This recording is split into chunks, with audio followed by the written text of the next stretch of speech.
Welcome back to my channel my beautiful আর্থে আপনাদের সকলকে জানাই স্বাগত।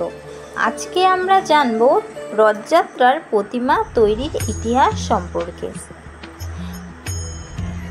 কৃষ্ণ তার ভক্ত রাজা ইন্দ্রদ্যুম্নের সম্মুখে আবির্ভূত হয়ে পুরীর সমুদ্র তটে ভেসে আসা একটি কাঠখণ্ড দিয়ে তৈরি মূর্তি নির্মাণের আদেশ দেন।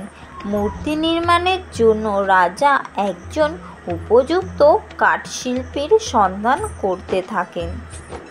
তখন এক রহস্যময় বৃদ্ধ ব্রাহ্মণ কাঠশিল্পী তার সম্মুখে উপস্থিত হন এবং মূর্তি নির্মাণের জন্য কয়েকদিন সময় চেয়ে নেন।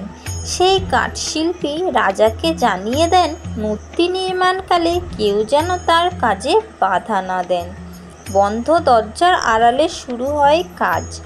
রাজা ও রানীসহ সকলেই নির্মাণ কাজের ব্যাপারে অত্যন্ত আগ্রহী হয়ে ওঠেন।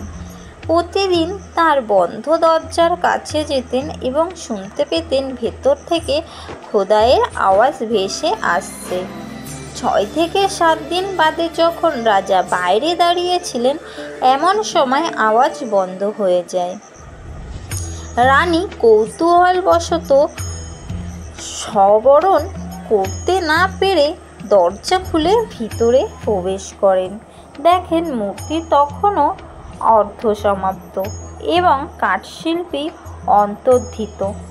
এই রহস্যময় কাঠশিল্পী ছিলেন দেবশিল্পী বিশ্বকর্মা।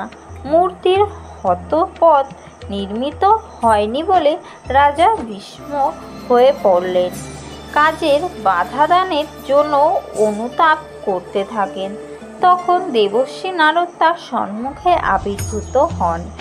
নারদ রাজাকে সান্ত্বনা দিয়ে বলেন, এই অর্ধসমাপ্ত মূর্তি পরমেশ্বরের এক স্বীকৃত স্বরূপ ও এই অসম্পূর্ণ রূপেই পূজা শুরু করতে বললেন।